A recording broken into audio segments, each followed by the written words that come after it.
बात करेंगे बाबूलाल मरांडी की संकल्प यात्रा की। बाबूलाल मरांडी की संकल्प यात्रा कोल्हान में है। बाबूलाल मरांडी ने खरसावां और जमशेदपुर में सभा को संबोधित किया। इस दौरान करप्शन को लेकर राज्य सरकार पर निशाना साधा।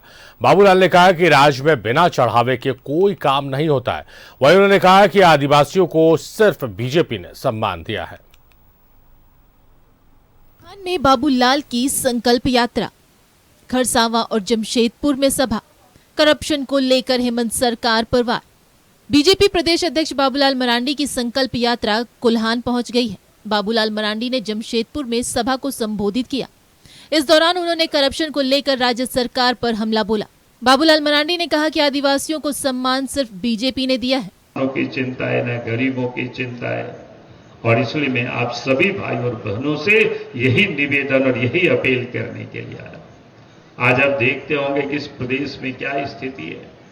आज जब आप विकास का काम देखते हो तो विकास का काम भी कब हुआ है, जब इस देश और प्रदेश में बीजेपी की सरकार रही। अब मैं लोगों से कहता हूं कि झारखंड तो अलग राज्य की मानदौलत तो आज से नहीं वर्षों से चल रही थी, लेकिन कांग्रेस पार्टी ने कभी भी अलग राज्य नहीं बनाया। और झारखंड मुक्ति मोर्चा के लोग, झारखंड पार्टी के लोग कांग्रेस पार्टी के गोद में खेलते भी रहे, खाते भी रहे, और कांग्रेस पार्टी ने कभी भी यहाँ के आदिवासी, यहाँ के लोगों की भावनाओं का कभी उन्होंने सम्मान नहीं दिया। जमीन घोटाला मामले में ईडी की कार्रवाई को लेकर बाबूलाल मरांडी ने सीएम पर निशाना साधा। और नहीं जा रहे हैं तो एक दिन जाना पड़ेगा।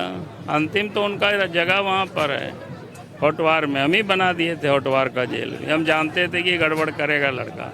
जमशेदपुर से पहले बाबूलाल मरांडी ने खरसावां विधानसभा क्षेत्र में संकल्प यात्रा को संबोधित किया। इस दौरान उन्होंने मोदी सरकार की उपलब्धियां गिनाई, तो वहीं कहा कि राज्य में बिना चढ़ावे के कोई काम नहीं हो रहा। ट्रांसफर और पोस्टिंग का खेल चल रहा है। आय प्रमाण पत्र, मृत्यु प्रमाण पत्र बनाने में भी पैसा लगता है, आवासीय प्रमाण पत्र बनाने में भी पैसा लगता है। बिना पैसा से कोई काम नहीं होता है। बात सही है कि नहीं, बताइए।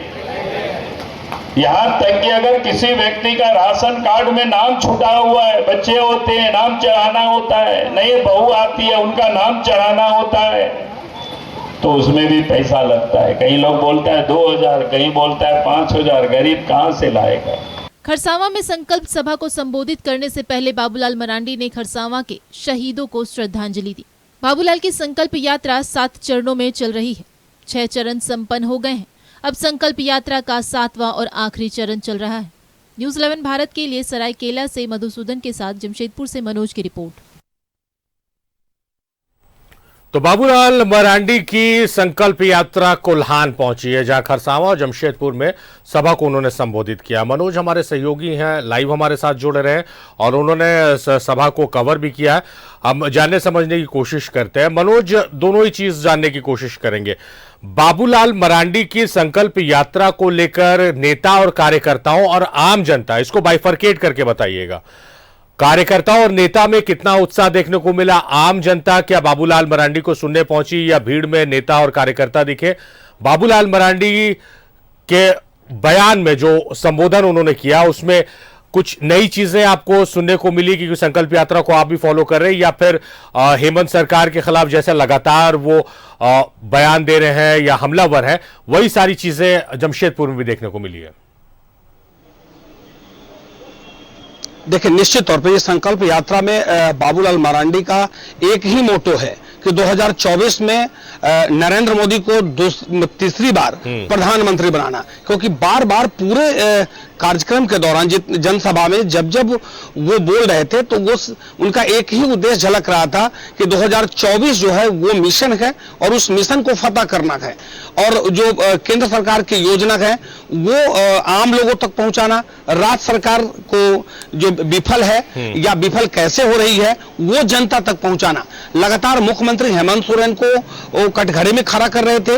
उज्ज्वला योजना की बात करें या अंत्योदय योजना की बात करें या आयुष्मान कार्ड की बात करें, तो ये तीनों ऐसा मुद्दा था जो केंद्र सरकार इस योजना को लेकर आई थी, और तीनों मुद्दा पर ये लगातार हेमंत सोरेन सरकार को घेरते नजर आए गए। वहीं दूसरी तरफ वही बालू, कोयला और साथ साथ जो खादान की बात है, जो तमाम जनसभाओं में होता है वो यहां भी देखने को मिला। लेकिन ये सीधे तौर पे था कि ये बाबूलाल मरांडी लोगों को ये बताना चाह रहे थे, जनता को ये संदेश देना चाह रहे हैं कि केंद्र सरकार काम कर रही है, राज्य सरकार उस काम को आगे नहीं बढ़ने दे रही है, क्योंकि राज्य सरकार के पास जो केंद्र सरकार की योजनाएं हैं वो वहां तक नहीं हो रहा है। दूसरी तरफ भ्रष्टाचार में लोग संलिप्त हैं, यहां ये सरकार पूरे भ्रष्टाचार में है। हेमंत सोरेन पर लगातार ये वार कर रहे थे, वो ये भी कर रहे थे कि ईडी का समन गया, समन के बाद वो नहीं पहुंच रहे हैं। तो होटवार जेल जो है वो इसलिए नहीं बना है, हमें पता था कि बच्चा कुछ गलती करेगा जिसके लिए पहले बना था। तो ये तमाम बातें जो लगातार जनसभाओं में करते रहते हैं, लेकिन जहां दूसरी तरफ जो जनता में और जो कार्यकर्ताओं में उत्साह की बात है, तो वाकई उत्साह तो दिख रहा था, लेकिन वो एक जो जलवा होता है, हालांकि कोल्हान ऐसे भी झारखंड मुक्ति मोर्चा का घर हो गया है। ये पिछले लोकसभा की बात करें या विधानसभा की बात करें, लोकसभा में एक सीट भारतीय जनता पार्टी को मिला, दूसरी सीट झारखंड मुक्ति मोर्चा के समर्पित उम्मीदवार जो कांग्रेस पार्टी के हैं वो उनको मिला। तो और विधानसभा की बात करें तो पूरा सुपरा साफ हो गया इस इलाके से, पूरे कोल्हान से एक भी भारतीय जनता पार्टी का प्रत्याशी यहां से नहीं जीत पाया, एक निर्दलीय जीता और बाकी झारखंड मुक्ति मोर्चा और कांग्रेस ने बाजी मार ली। तो निश्चित तौर पे ये भारतीय जनता पार्टी के लिए बड़ा चुनौती है ये कोल्हान, कि कोल्हान को कैसे हम समेटें, क्योंकि कोल्हान समेटेंगे तो निश्चित तौर पे वो आगे सरकार में जा सकते हैं। कोल्हान इनके हाथ से निकला तो वही हाल होगा जो अभी हुआ है, 2019 में हुआ है।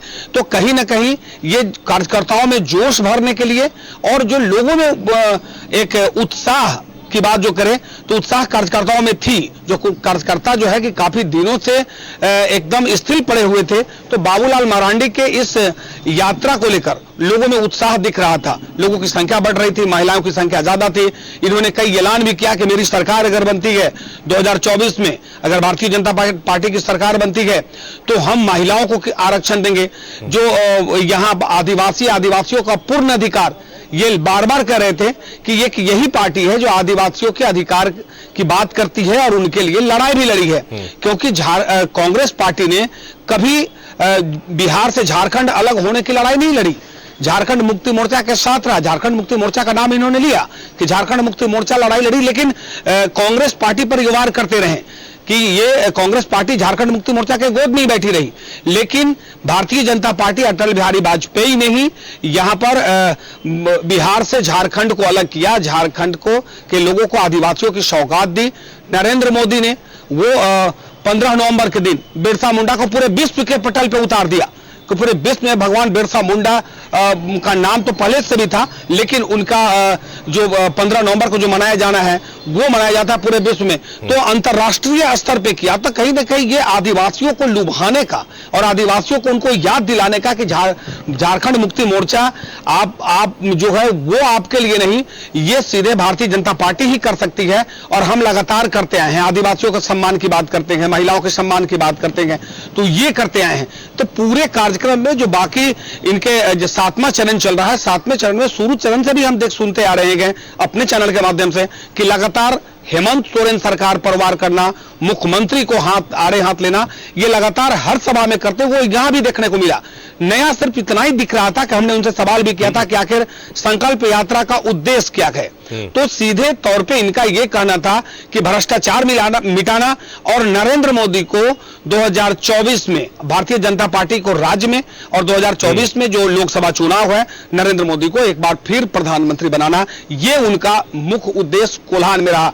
2 जनसभा को इन्होंने संबोधित किया, खरसभा विधानसभा क्षेत्र में खरसभा में संबोधित किया और उसके बाद सरायकेला विधानसभा क्षेत्र के राजनगर में संबोधित किया।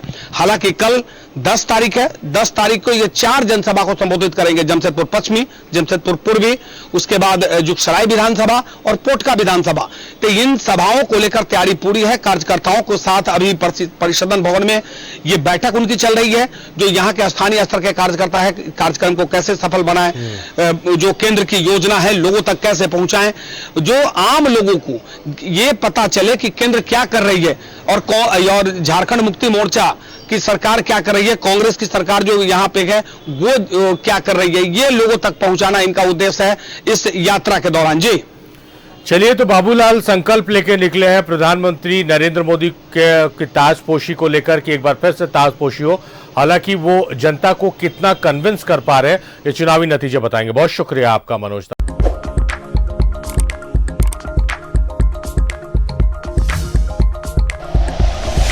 Like and share videos, subscribe करें हमारा चैनल और प्रेस करें बेल आइकॉन। न्यूज़ 11 भारत, सच है तो दिखेगा।